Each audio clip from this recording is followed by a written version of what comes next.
2 Kings chapter 5. Naaman was the captain of the army of the king of Aram.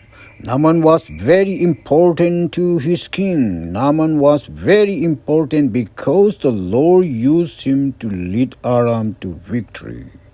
Naaman was a great and powerful man, but he was also sick with leprosy. The Aramean army sent many groups of soldiers to fight in Israel. The soldiers took people to be their slaves. One time they took a little girl from the land of Israel. This little girl became a servant of Naaman's wife. This girl said to Naaman's wife, "I wish that my master Naaman would meet the prophet Elisha, who lives in Samaria. That prophet could heal Naaman of his leprosy." Naaman went to his master, the king of Aram. Naaman told the king of Aram the things that the Israelite girls said.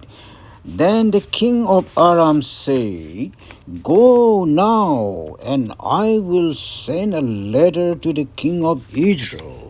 So Naaman went to Israel. Naaman took some gifts with him. Naaman took 750 pounds of silver, 6,000 pieces of gold, and 10 changes of clothes. Naaman took the letter from the king of Aram to the king of Israel. The letter said, "Now this letter is to show that I am sending my servant Naaman to you. Cure his leprosy." When the king of Israel had read the letter, he tore his clothes to show he was sad and upset. The king of Israel said, "Am I God? No, I don't have the power over life and death. So why did the king of Aram send a man sick with leprosy for me to heal?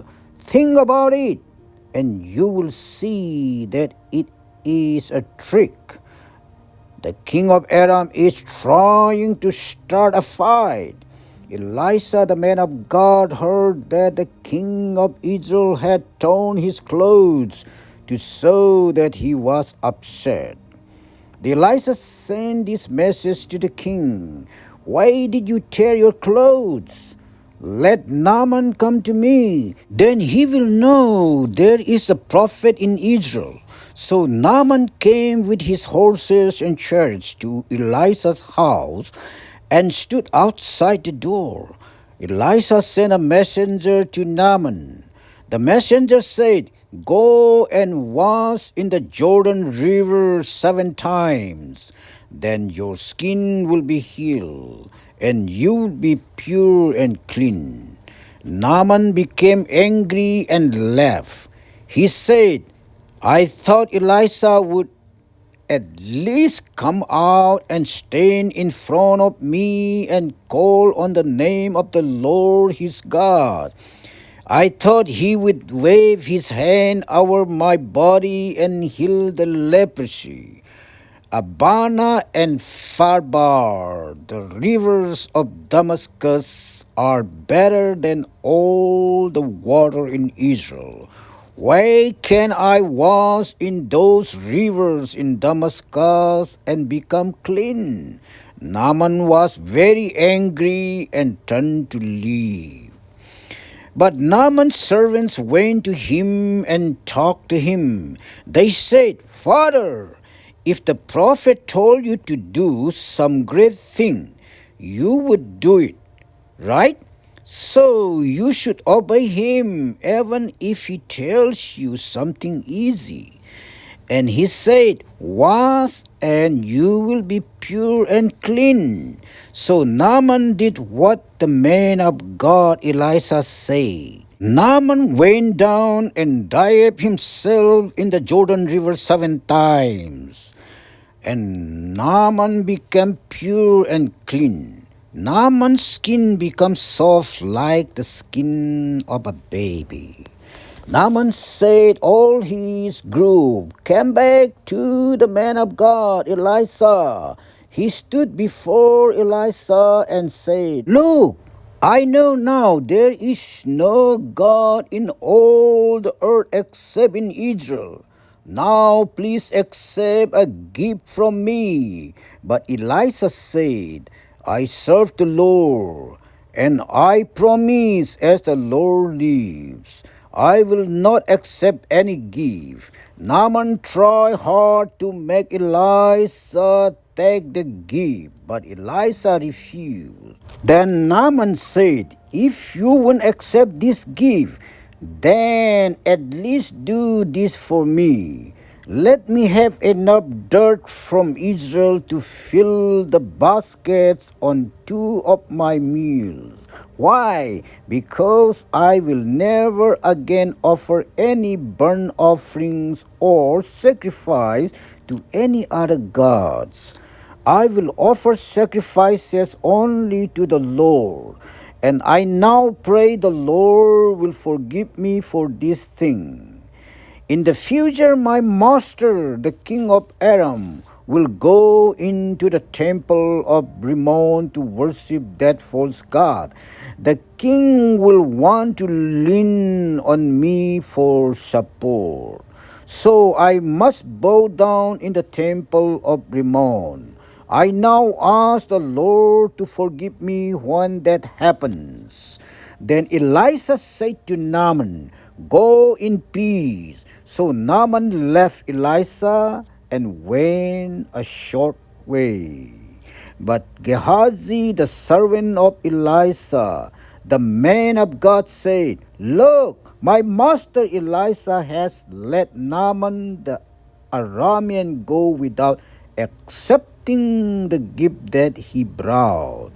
As the Lord lives, I will run after Naaman and get something from him." So Gehazi ran to Naaman. Naaman saw someone running after him. He stepped down from the chariot to meet Gehazi. Naaman said, "Is everything all right?" Gehazi said, "Yes, everything is all right. My master Elisha has sent me." He said, "Look, 2 young men came to me. They were from the group of prophets in the hill country of Ephraim. Please give them 75 pounds of silver and 2 changes of clothes." Naaman said, "Please take 150 pounds." Naaman persuaded Gehazi to take the silver. Naaman put 150 pounds of silver in 2 bags and took 2 changes of clothes. Then Naaman gave these things to 2 of his servants. The servants carried these things for Gehazi. When Gehazi came to the hill, he took these things from the servants. Gehazi sent the servants away, and they left. Then Gehazi hid those things in the house.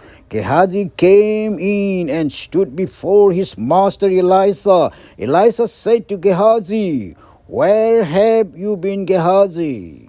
Gehazi said, "I did not go anywhere." Elisha said to Gehazi, "That is not true. My heart was with you when the man Naaman turned from his chariot to meet you. This is not the time to take money, clothes, olives, grapes, sheep, cows, or men and women servants. Now you and your children will catch Naaman's disease. You will have leprosy forever." When Gehazi left Elisha, Gehazi's skin was as white as snow. Gehazi was sick with leprosy. This is the word of God, ladies and gentlemen. Thank you everyone for coming. See you all soon.